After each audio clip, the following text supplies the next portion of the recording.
mensaje anterior, referente a los versículos 1 al 5, los cambios que nos afectan negativamente en primer lugar causan sorpresa. Los cambios que así también nos afectan en forma negativa causan tristeza e intranquilidad. Lo último que mencionamos es que los cambios que nos afectan negativamente trastornan la normalidad de la vida, como sucedió con aquellos en Judea, en Judá y en Jerusalén, que todo lo que estaban acostumbrados a hacer ya no pudieron hacerlo por la destrucción de la ciudad, y desde luego todo lo que tenía que ver con la espiritualidad del pueblo en las celebraciones al Señor también desaparecieron, porque en primer lugar, sin sacrificio no hay adoración. No sé si ustedes se acuerdan lo que mencionábamos en Levítico, que la forma de llegar al Señor era por medio del sacrificio. Y sin templo no hay sacrificio tampoco.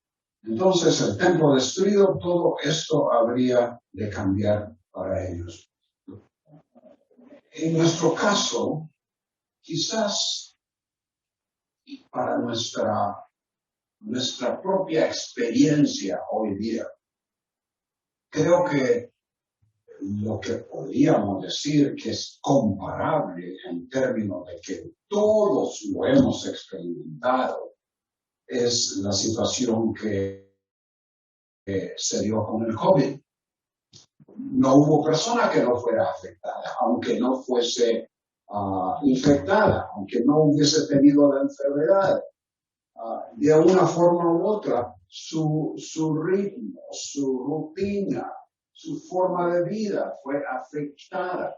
Y tenemos aún todavía algunas secuelas a esa situación, no solo en lo médico, no solo en el aspecto que toca nuestras vidas físicas, pero lo vemos en la iglesia. Estamos hablando de plataforma Zoom, lo cual continúa con muchas iglesias hoy día. ¿Por qué?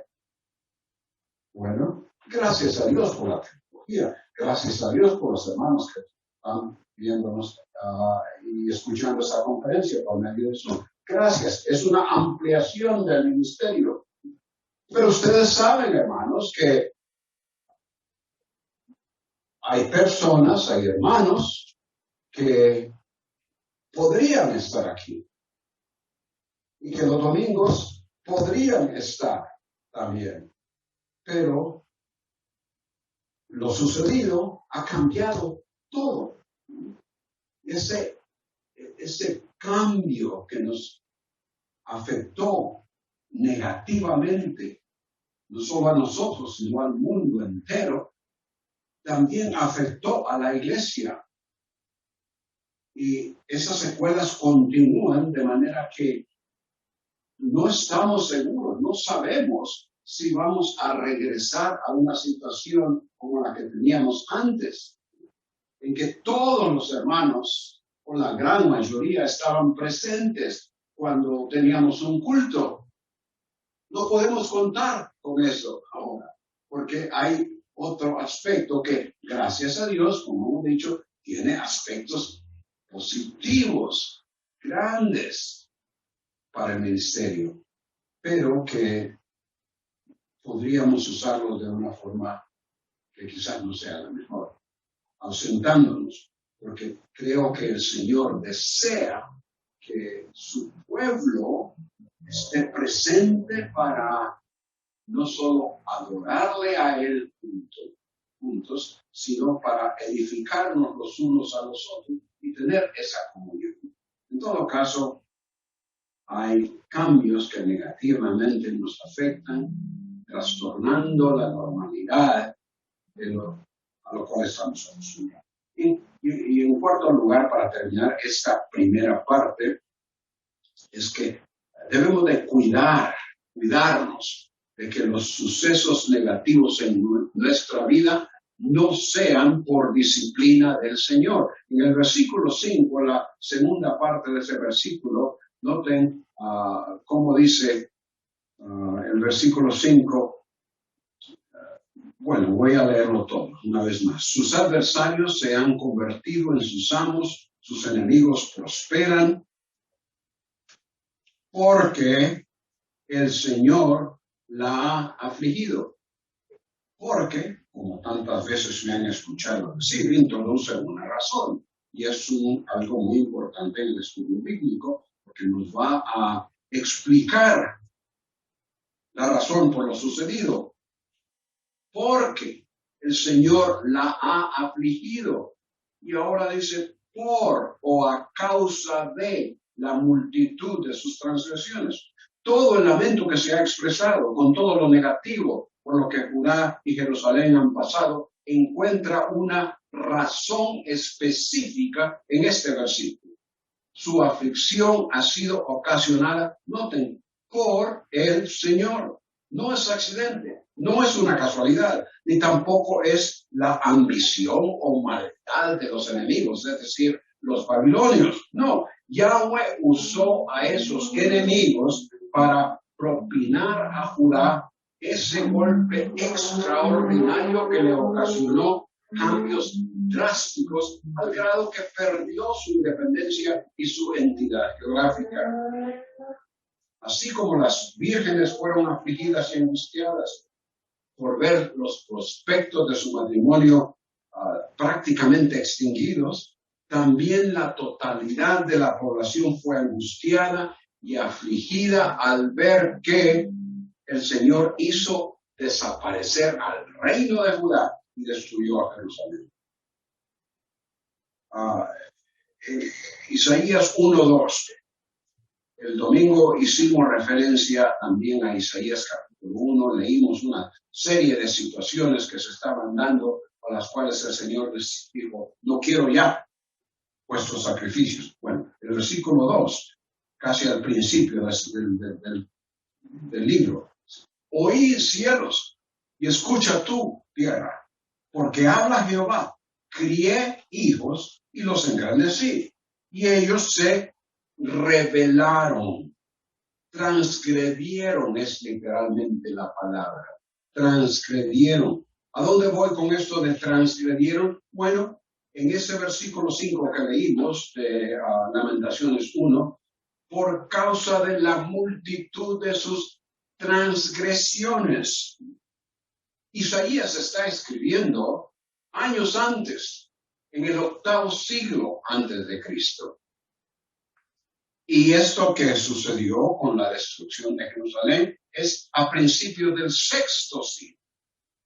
Pero el Señor ya sabía cómo el pueblo iba a actuar. Y dice, oí cielos, escucha tu tierra, porque habla Jehová, crié hijos, los engrandecí. Ellos se rebelaron, transgredieron contra mí.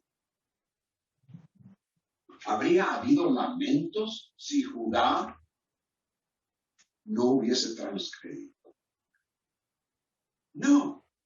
Si ellos se hubiesen mantenido dentro de las instrucciones que el Señor les dio desde el principio, o si aún si no se hubieran mantenido en ellas, pero se hubiesen arrepentido y confesado eso delante del Señor y venido en sumisión a Él, no habría habido necesidad para lamentos. Y muchas veces cuando nosotros tenemos cambios, situaciones que nos azotan, situaciones que nos entristecen, que nos golpean fuertemente,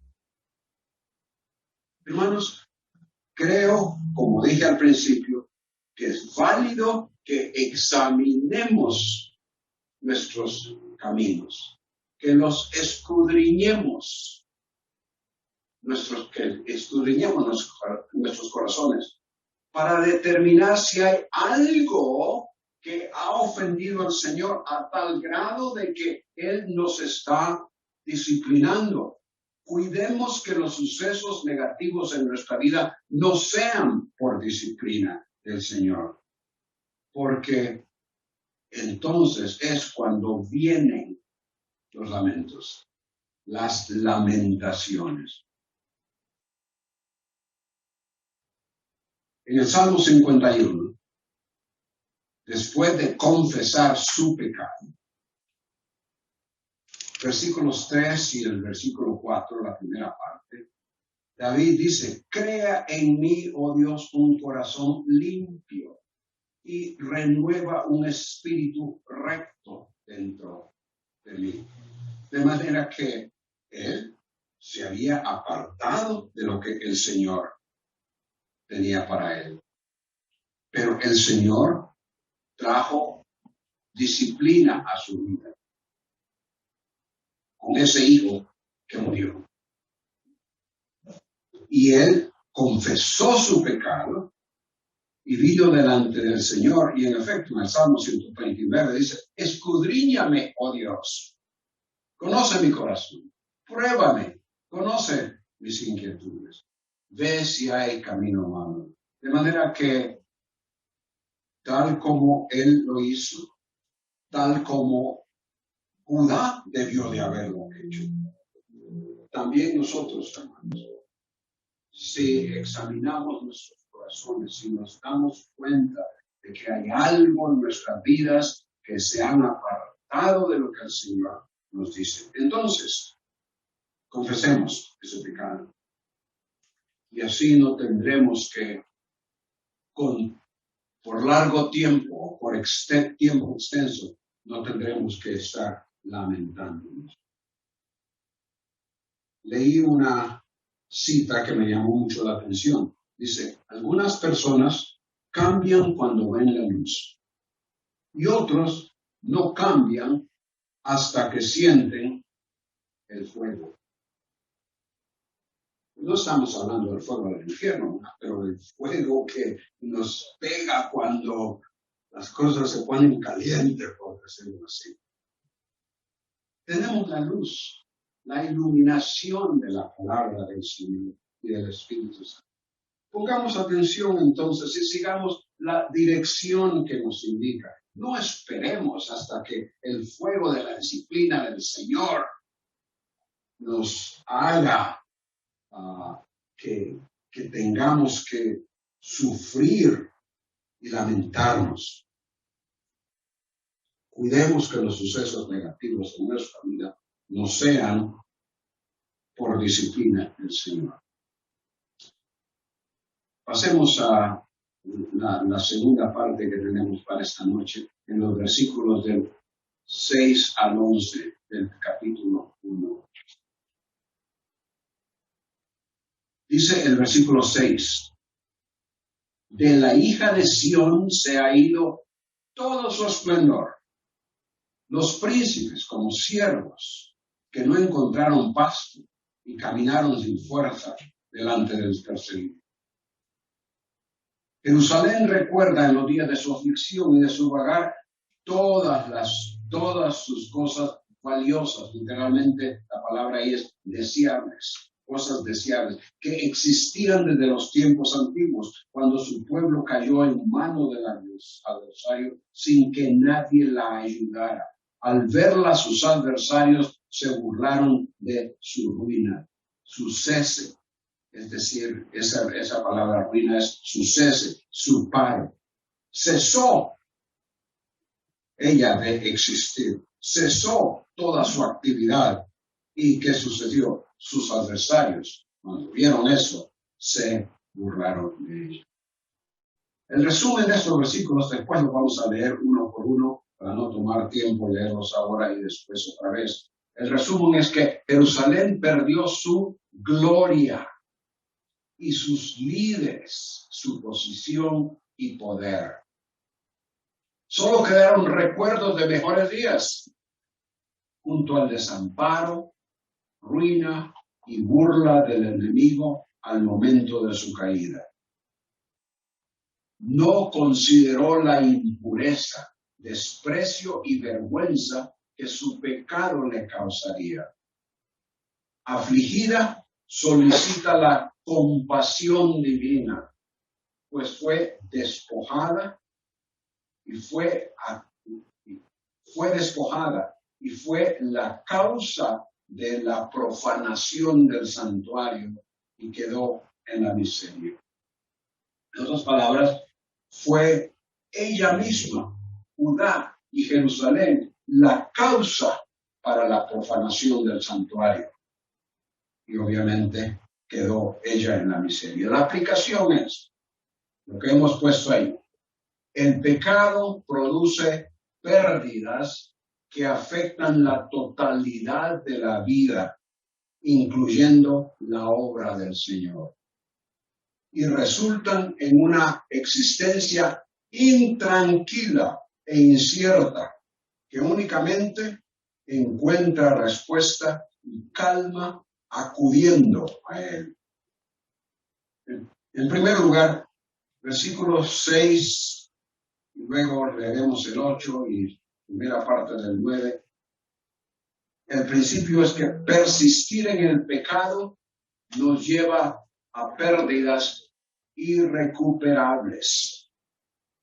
Desde el tiempo de David, quien tomó a Jerusalén como Jerusalén y la hizo su capital, seguido por Salomón con la construcción del templo y el palacio, y años después por Usías, que fue uno de los pocos buenos reyes de Judá, que construyó torres, según vemos, segundo Crónicas 26, Usías construyó torres para la protección de Jerusalén.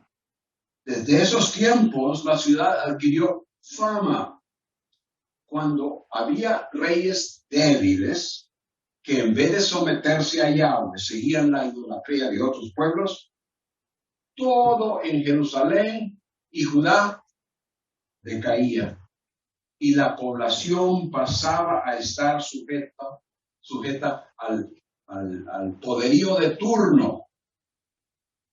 Durante el periodo de la monarquía, dos poderíos estuvieron siempre encima de Judá. Asiria, primero, por ejemplo, durante el tiempo de Ezequías, Asiria era el que estaba amenazando continuamente. Y un poco más adelante, como vemos con la destrucción de Jerusalén, Babilonia. Y esa fama que comenzó con David y Salomón, lo grandioso de Jerusalén, era por su identificación con el lugar donde Yahweh, Jehová, el Señor, había establecido su morada. En otras palabras, era la morada del Señor lo que le daba prominencia a Jerusalén. Salmo 48, 1 y 2. Grande es el Señor y muy digno de ser alabado. ¿Dónde?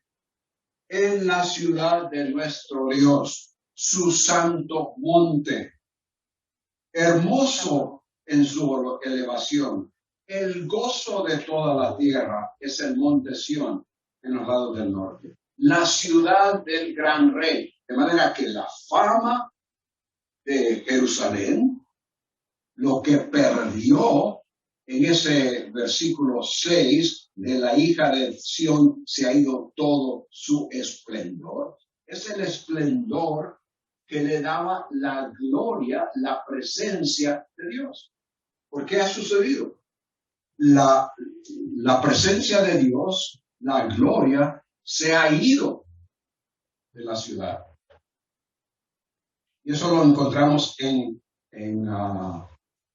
Ezequiel, cuando él nos narra, en esos capítulos del 9 al 11, nos narra la visión que él tiene cuando la gloria del Señor sale del área del lugar santísimo y pasa a la puerta del templo y luego a la puerta de la ciudad y luego se aleja hasta el monte de los olivos. La gloria del Señor ha desaparecido, esa presencia ya no está. Y por esa razón, de la hija de Sión, es decir, de Jerusalén, se ha ido todo su esplendor. El escritor describe aquí a los príncipes, que obviamente habrían sido de la línea de David. Los describe como siervos que no encontraron pasto. En otras palabras, desprovisto de lo más básico, la alimentación. Sin alimento perdieron las fuerzas, imposibilitados para defenderse. Entonces caminaron delante del perseguidor. Dice, caminaron sin fuerza delante del perseguidor. Fueron cautivos. Y lo que sucedió entonces es que los babilonios detrás de ellos los llevaban cautivos. Y lo peor de todo esto fue que los hijos del último rey de Judá, o sea, Sedequías, ¿qué sucedió con ellos? Los llevaron cautivos hasta cierto lugar, ahí en la parte norte, en el área de Siria. Los llevaron allí, ¿qué? Los degollaron. Pero de manera que tanto la ciudad misma como aquellos que estaban en línea para gobernarla, desaparecieron. Todo eso iba afectando la fama, quitándole todo eso a la ciudad. En el versículo 8 leemos, en gran manera ha pecado, vamos a regresar al 7 después, en gran manera ha pecado Jerusalén, por lo cual se ha vuelto cosa inmunda. Todos los que la honraban la desprecian porque han visto su desnudez y ella gime y se vuelve de espaldas. La primera parte del versículo 9, su inmundicia está en sus faldas. No consideró su futuro, su fin, lo que le esperaba, cómo terminaría. Ella no consideró tal cosa. Y ha caído de manera sorprendente. No hay quien la consuele. Persistir en el pecado nos lleva a pérdidas irrecuperables. Jerusalén no habría de recuperar y no ha recuperado y no recuperará sino hasta que el Señor nuevamente esté presente allí cuando Él inaugure su reino una vez más. Pero perdió su nombre, perdió a sus príncipes. Y la razón es que Jerusalén ha pecado en gran manera. Y como dice, se ha vuelto cosa inmunda. Cuando habla de cosa inmunda, la idea es inaceptable. Algo que el Señor rechaza. Y esa inmundicia tiene que ver con esto de que dice aquí que todos los que la honraban la desprecian. ¿Por qué? Dice, han visto su desnudez. Sabemos que hoy día en nuestro contexto, en nuestro mundo moderno, la desnudez es nada. Más bien, las personas, particularmente el sexo femenino, se prácticamente gloria en su desnudez, mostrando. Pero no era ese el caso en el contexto bíblico en el cual sucedía. Mostrar la desnudez, descubrir la desnudez de alguien, implicaba relaciones sexuales. Y lo que sucedió es que ella, entre todos sus amantes del versículo 2, se había entregado, había mostrado su desnudez, había tenido relaciones en el sentido espiritual y por lo tanto es que es considerada inmunda, despreciable, inaceptable al Señor. Y por esa razón se dice, por lo cual se ha vuelto cosa inmunda. Los que la honraban la desprecian, han visto su desnudez, y ella gime y se vuelve de espalda. Eso de que la honraban posiblemente es una referencia a la época de oro bajo los reinados y por lo menos de David y por lo menos la primera parte del reinado de Salomón. Y aún durante el tiempo de Usías, los que la honraban, es decir, los vecinos que la respetaban durante ese tiempo. Ahora todo ha cambiado. Han visto su desnudez. Y ella gime y se vuelve se vuelve de espaldas. Los sacerdotes, en el versículo 4, ¿qué es lo que hacen?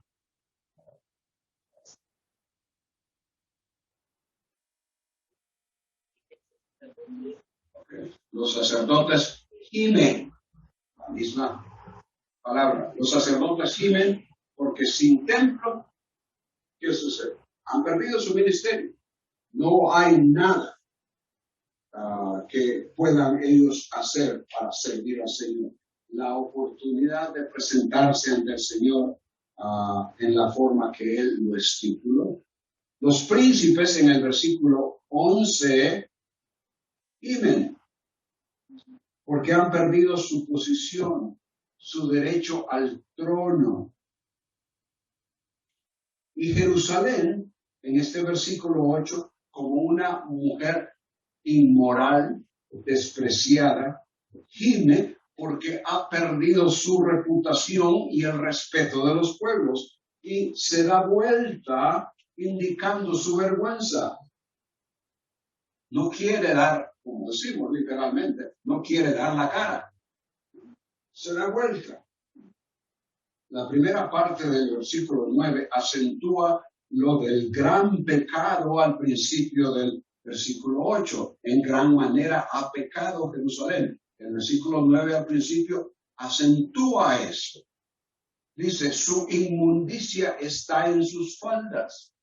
No consideró su futuro. La impureza que había venido a ser la característica de Jerusalén en esa prostitución espiritual. Su inmundicia, lo que Yahweh rechazó, era en lo que ella se ocupaba. La inmoralidad y en efecto, como dije, la prostitución espiritual. Versículo Jeremías 13, 22 y 23. Si dices en tu corazón, ¿por qué me han sucedido estas cosas? Por la magnitud de tu iniquidad te han quitado las faldas y descubierto tus calcañares. Una vez más, el aspecto sexual que viene a ilustrar cómo es que Jerusalén se ha conducido en la relación con estos pueblos a los cuales se ha sometido. Y no solo se ha sometido políticamente, sino que se ha sometido a los ídolos y adorándolos y por lo tanto yendo en esa prostitución espiritual.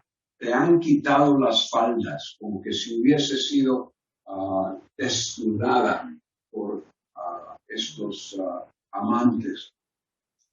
Y dice el Señor entonces en ese versículo de Jeremías 13, pregunta retórica, ¿puede el etíope mudar su piel o el leopardo sus manchas? La respuesta es obviamente que no. Así vosotros ¿podréis hacer el bien estando acostumbrados a hacer el mal? No. Estaban acostumbrados a hacerlo, a actuar, a vivir de esa forma. Su injusticia está en sus faldas. Y dice, no consideró su futuro. No se puso a pensar en las consecuencias, las cuales no eran desconocidas.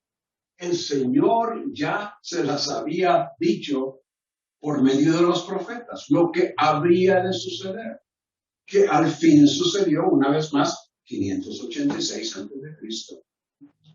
No consideró que tal cosa podría pasar, pero sí sucedió.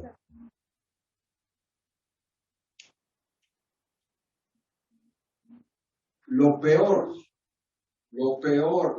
vergüenza que puede atravesar a alguien que dice haber creído en el Señor es cuando se esté delante de Él. Aquí tenemos a Jerusalén dándose vuelta, dando de espaldas para no tener que sonrojarse por la vergüenza en vista de cómo es que ha vivido, cómo ha actuado. Bueno, la mayor vergüenza que un creyente mostrará es tener que estar delante del Señor y saber que no puede con una sonrisa, que no puede con sinceridad verle, a pesar de que se nos va a dar esa oportunidad. Juan dice de que permanezcamos en Él para que en su manifestación, ¿qué? No nos alejemos como avergonzados. Permanecer en Él significa estar identificado con Él. En todo, constantemente, de manera que exista una continua comunión. Que no debe de haber nada en el verdadero creyente de lo cual se avergüence, como Judá, como Jerusalén se avergonzó delante de Él. Para que cuando el Señor se manifieste de forma literal y personal, tampoco haya algo de lo que nosotros tengamos que avergonzarnos. Avergonzarse delante de Él implicará gran pérdida. No estoy hablando de pérdida de la salvación, pero la pérdida de recompensa que Él desea darnos, pero que no se recibirá porque no habrá obra que testifique a favor de ese creyente que se avergüenza. Porque se nos dice en 1 Corintios 3 que si la obra de alguno se quemare, él sufrirá ¿qué? Pérdida. Pero si la obra de alguno permanece, él recibirá recompensa.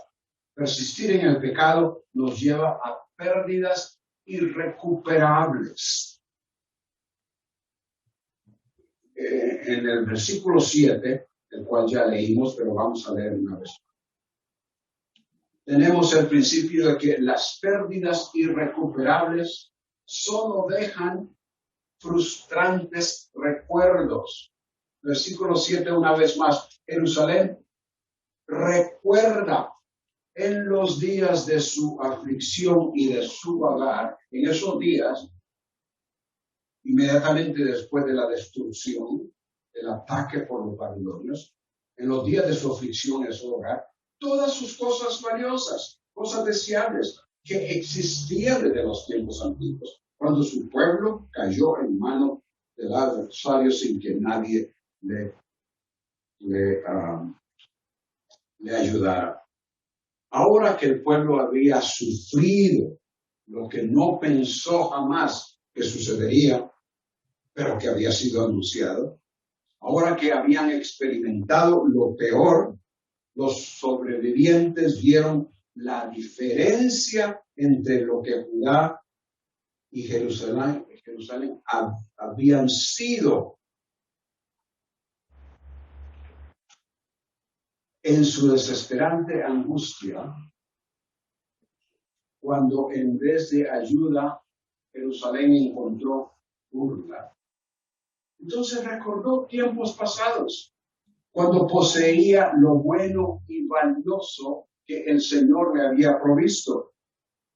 Esto estaba ahora o destruido o en las manos del enemigo. ¿Qué cambio? ¿Qué diferencia? Todo por su pecado. ¿Qué podía hacer ahora? Estaba totalmente desprovista. Lo único que conservaba prácticamente era la vida de los que sobrevivieron el ataque. Muchos de los que ahora estaban en peligro de perder hasta eso, porque había tremenda hambre. Y vamos a ver a qué extremos llegaron un poco más adelante. Estaban en peligro de perder hasta eso.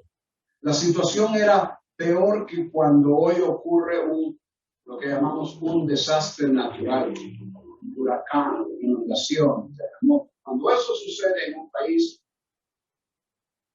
por lo general, otros países responden y comienzan a enviar ayuda. Y aunque eso no resuelve la total solución, no es una total solución, algunas personas son beneficiadas. Pero notar que la situación en la que Judá se encontró fue una sin que nadie le ayudara, dice el versículo 7. Cayó en manos del adversario, enemigos cuyo objetivo era únicamente ¿qué? La destrucción, esclavitud. En Ezequiel 22, 4 y 5, dice, te he hecho oprobio de las naciones, objeto de burla de todas las tierras. Las que están cerca de ti y las que están lejos se burlarán de ti, ciudad de mala fama, llena de confusión. Esa burla se debió a su ruina, es lo que dice la Reina Valera del 60. Versículo 7. Cayó en manos del adversario sin que nadie le. Al ver a sus adversarios se burlaron de su ruina. Y como ven ustedes entre paréntesis, ahí he puesto su cese, su paro, el hecho de que todo había llegado a un cese. Ya no había reino de Judá, ya no había templo, poca población, todo había llegado a un paro, y de eso ellos se reían. Invadida, destruida, exiliada, hambrienta, sin ayuda, objeto de burla, agobiada por esa frustrante situación, solo podría que dice al principio, el versículo, recuerda. Lo único que podía hacer era recordar los viejos tiempos, los buenos tiempos. Cuando suceden situaciones difíciles en nuestras vidas, recordamos. Qué bueno. Qué bonito era. Qué bonito. Y era lo único que podía pensar. Algo que en aquel momento no pensó que tendría su fin. Con muchos sucede que no es hasta que sufren un golpe que ocasiona pérdidas irrecuperables, que entonces consideran todas las implicaciones. Alguien que dice ser un creyente en Cristo, pero que se acostumbra al pecado, se pone en peligro de perder su testimonio, sus privilegios, su gozo, quizás hasta su familia, su empleo, y solo el Señor sabe qué más. Demas acompañó a Pablo en su ministerio, pero llegó el momento cuando Pablo dijo, Demas que me ha abandonado, habiendo amado ese mundo. ¿Cómo le fue a Demas en Tesalónica? No sabemos. Pero si era un verdadero creyente, podemos estar seguros que su trayectoria no fue una de ellos. Imposible para una persona que haya tenido el gozo del Señor, pero que elige apartarse y que va por su propio camino, buscando su propia satisfacción temporal. Imposible para esa persona vivir gozoso. Quizás alegre en el sentido de que tiene esa satisfacción temporal de una cosa u otra, pero no puede haber verdadero gozo. Jerusalén no podía ser. Un creyente hoy tampoco. Persistir en el pecado nos lleva a pérdidas irrecuperables. Las pérdidas irrecuperables solo dejan frustrantes recuerdos. En tercer lugar, el pecado, además de pérdidas personales, y eso, hermanos, es aún más doloroso.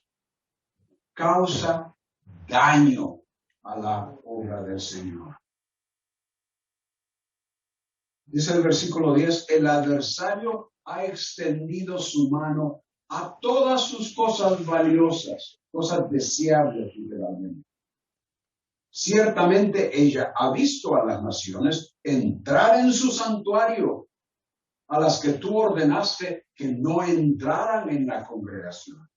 La primera parte del versículo explica cómo es que Judea y Jerusalén, es decir, la población, además de perder sus casas con la destrucción, perdieron sus otras posesiones.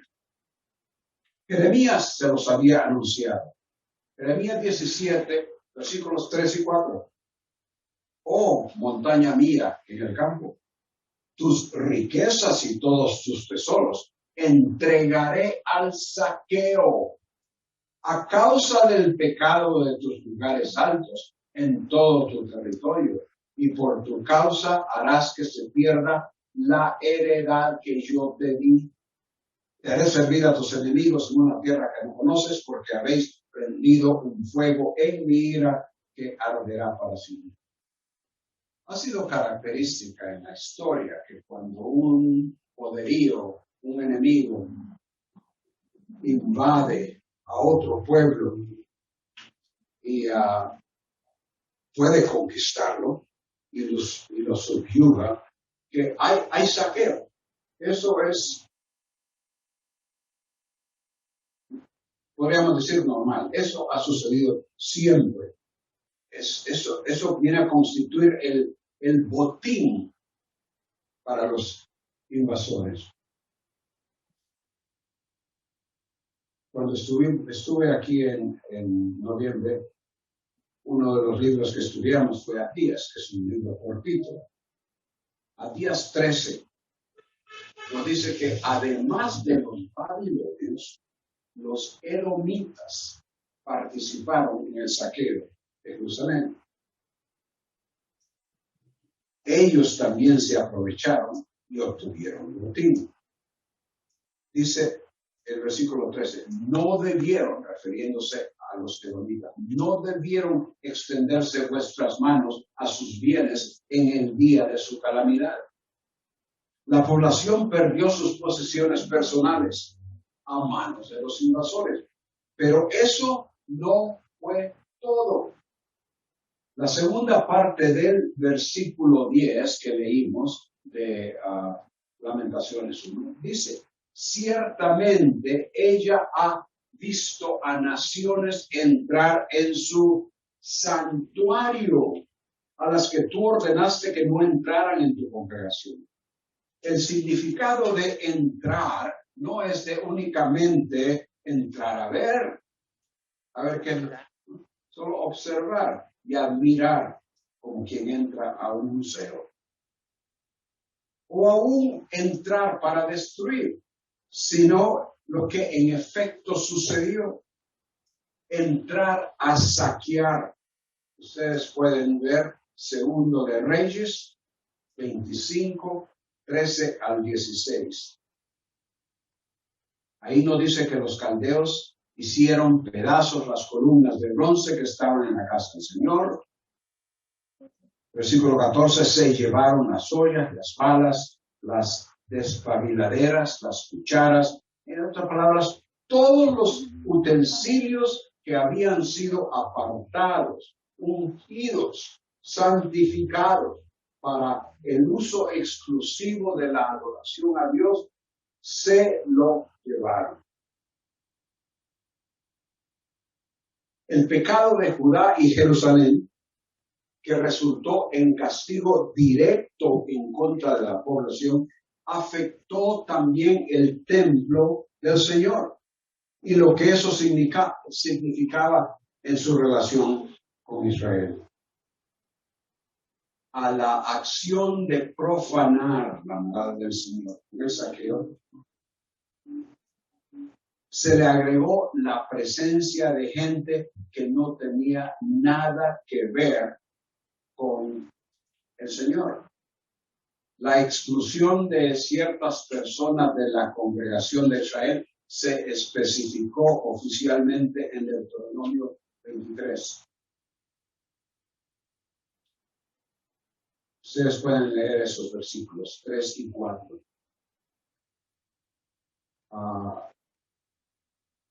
En Levítico 18:24 dice, no os contaminéis, porque todas estas cosas se han contaminado las naciones que voy a echar de delante de vosotros. El Señor especificó que estas naciones con quienes él no había hecho, estaban fuera de la comunidad de lo que era su pueblo. No podían entrar al santuario. En efecto, solo había una persona que podía entrar al lugar santísimo, el sumo sacerdote. Y eso no todo el tiempo, una vez al año. Pero en esta ocasión, estos entraron. Y todo por el pecado de su pueblo.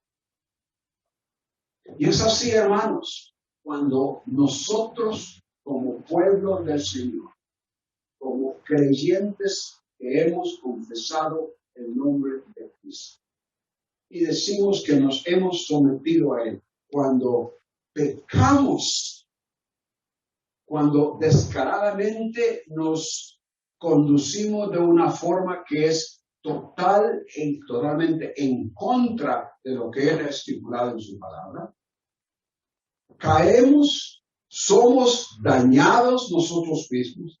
Muchas veces dañamos a nuestra familia, pero también dañamos la iglesia. Dañamos la obra del Señor.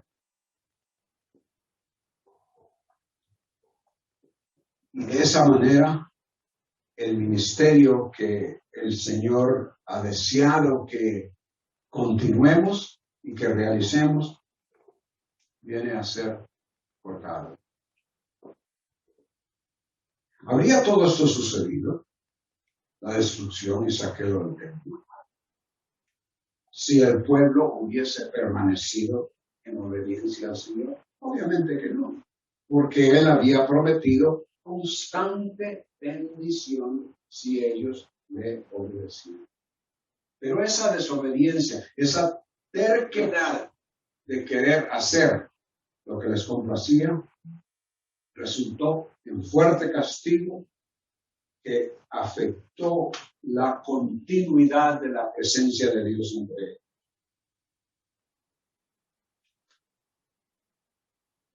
También, como dije, nosotros podemos exponer a que el nombre y enseñanza del Señor sea objeto de blasfemia por nuestro pecado. 1 Timoteo 6:1. Todos los que están bajo yugo como esclavos, consideren a sus propios amos como dignos de todo honor. Ahora noten la motivación, la razón para ello. Para que el nombre de Dios y nuestra doctrina, es decir, la enseñanza, no sean blasfemados. Segunda de Corintios 6, 2 y 13. Aquí ahora es el tiempo propicio. Aquí ahora el día de salvación. No dando vosotros en nada motivo de tropiezo, para que el ministerio no sea desacreditado. Como la conducta desobediente de Judá y Jerusalén resultó en castigo para ellos y afectó la obra que Dios deseaba realizar entre ellos, así también nuestra rebeldía, desobediencia y pecado nos expone al castigo del Señor y tiene un efecto negativo para su iglesia. Persistir en el pecado nos lleva a pérdidas irreparables. Las pérdidas irrecuperables solo dejan frustrantes recuerdos. El pecado, además de pérdidas personales, causa daño a la obra del Señor. En cuarto lugar, todavía teníamos otro, pero bien. En cuarto lugar, el intento humano para restaurar el bienestar perdido es en vano. Vamos a comentar sobre esto brevemente. El versículo 11, la primera parte dice, todo su pueblo gime. Otra vez ahí está esa palabra, gemir. Lo único que se puede hacer cuando todo esto sucede. Gime buscando pan. Han dado sus tesoros a cambio de comida para restaurar sus vidas. Prácticamente lo habían perdido todo. Pero seguramente algunas personas pudieron salir corriendo y llevar un saquito donde habían metido algún anillo, alguna alhaja, algo de valor. Pero ¿qué sucedía ahora? No había que comer. Durante año y medio que los babilonios habían sitiado a Jerusalén, no había sido posible para las personas que trabajaban en el campo, en los campos fuera de los muros, ir y trabajar y cosechar. No.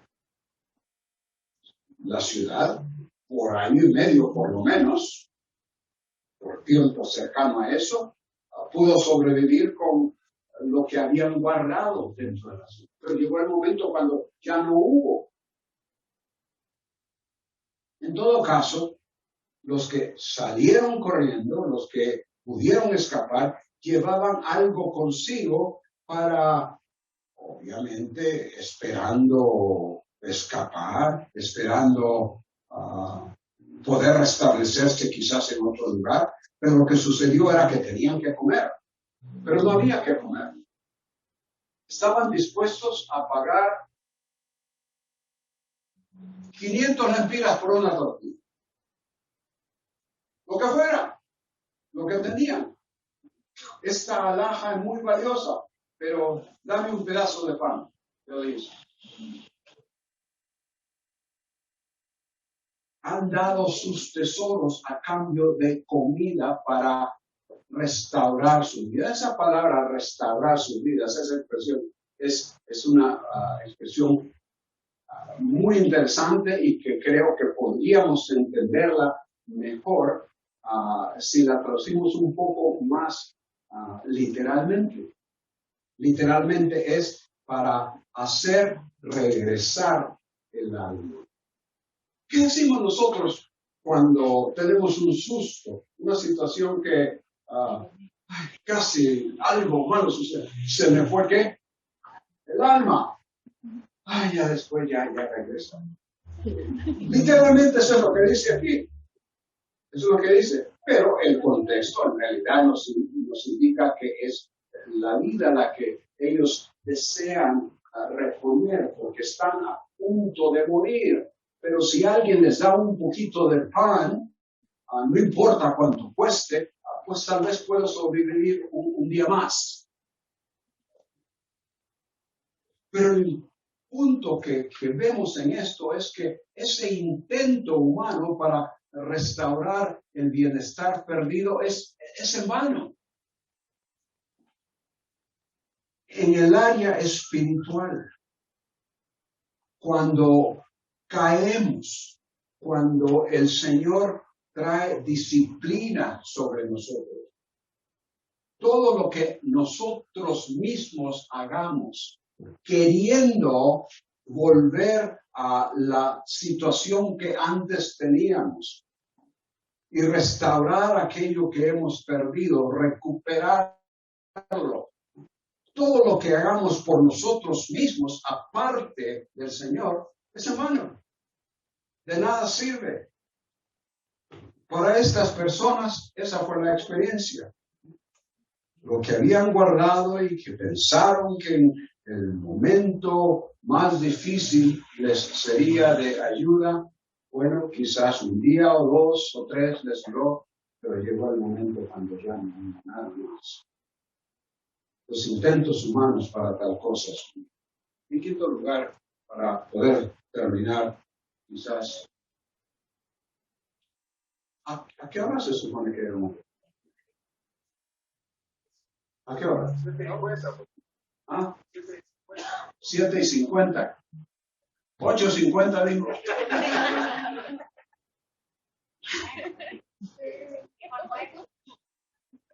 Lo más difícil para un predicador es, para uno que enseña, es esto. Pero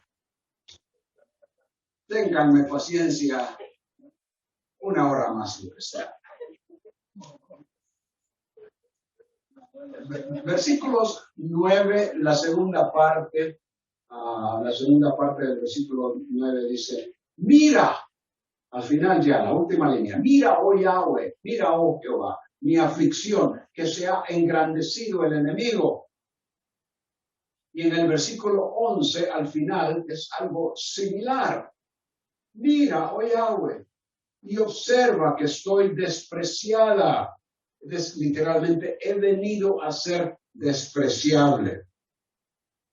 La idea de decir, mira, es como llamarle la atención. Es un llamado que se le hace al Señor. Mira mi aflicción. Mira cómo el enemigo se ha engrandecido. Mira cómo he perdido absolutamente todo. No hay esperanza para mí. No puedo recuperar lo que he perdido. Mira, tengo al enemigo encima. Es un yugo para mí. Eso dirigiéndose al Señor. Y luego, en el versículo 11, al final, algo similar. Mira, oh Yahweh, y observa. No solo mira, sino la idea de observar aquí es que el Señor evalúe, ponga atención con detenimiento a la situación que ellos tienen para que actúe a favor de ellos y les resuelva la situación en la cual se encuentran. He venido a ser despreciable a las demás naciones, a toda persona. Corrige esto, Señor. Eso es lo que están pidiendo.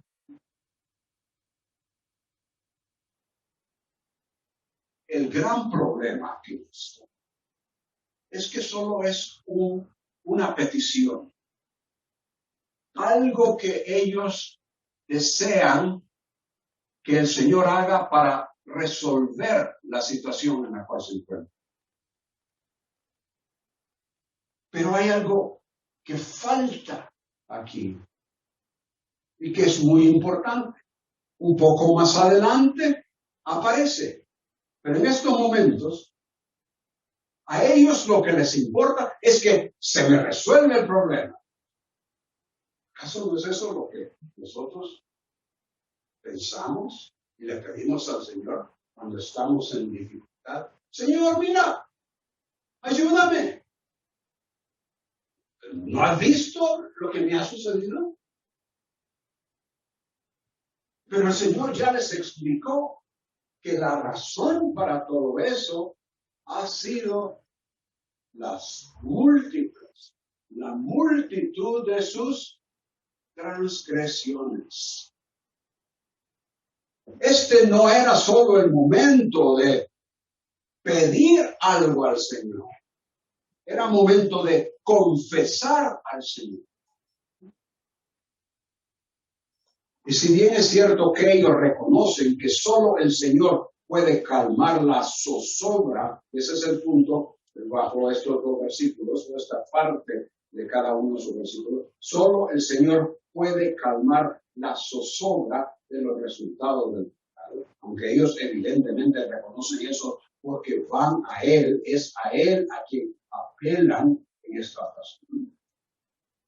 No han llegado al punto de reconocer su pecado como para confesarlo y entonces así restablecer la comunión con el Señor y entonces ir hacia adelante.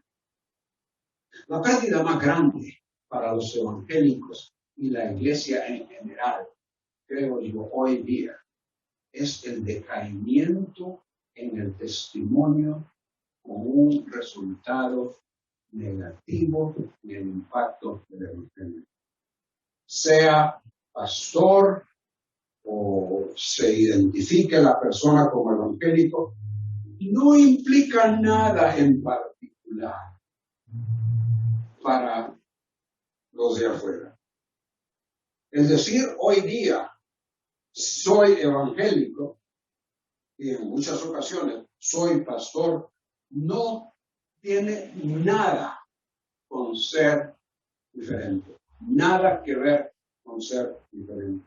Es simplemente una etiqueta que anuncia que no se es católico. El carácter de una persona de principios, de valores, de honestidad, de rectitud, de responsabilidad, es algo que se perdió. Ya no es eso, esos valores que surgen en la mente de la persona que no es creyente, pero que nos escucha identificarnos como tales. Decir fulano es evangélico no significa nada especial. La reacción de otros es, ¿y qué?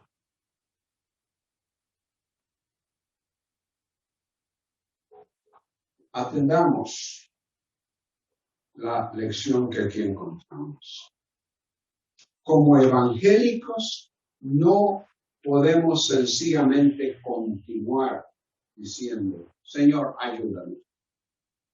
Aún ayúdanos en el ministerio. Estamos haciendo la obra para ti.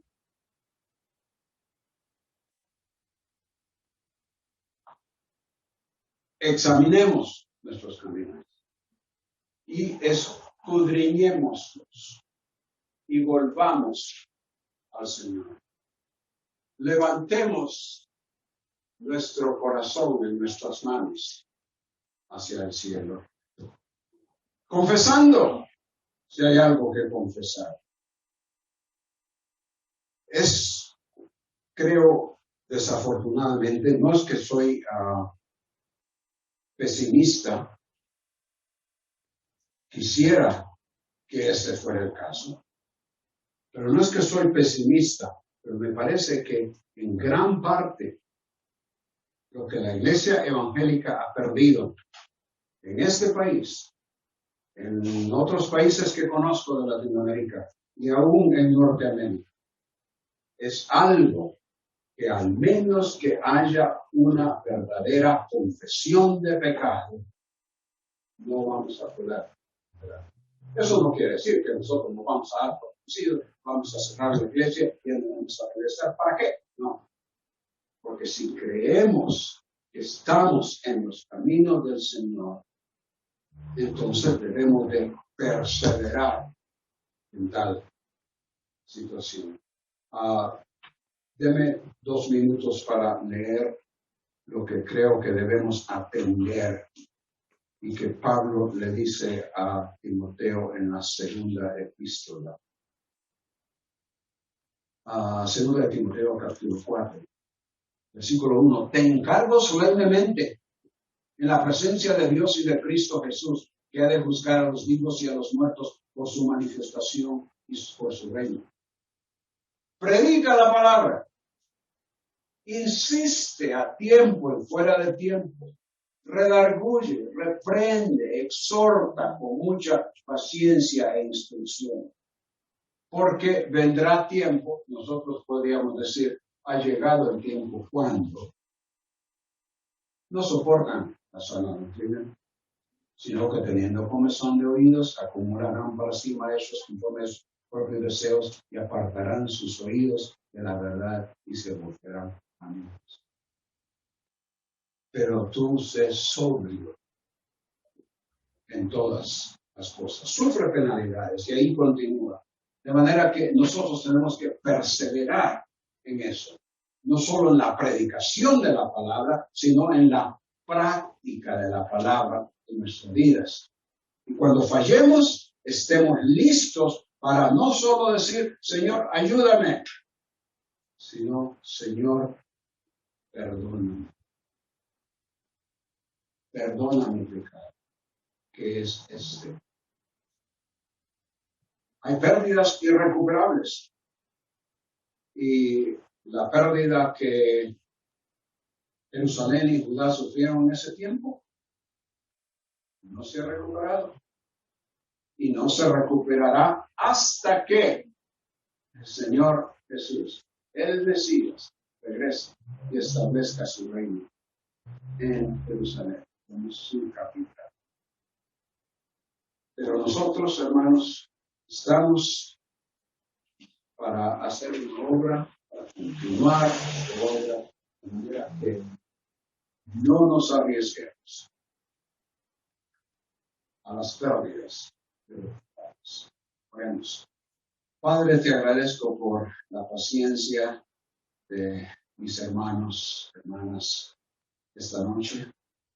Gracias por tu palabra, gracias por la oportunidad de estudiarla, de explicarla, de aplicarla. Ayúdanos a que verdaderamente podamos vivir. Gracias, Padre.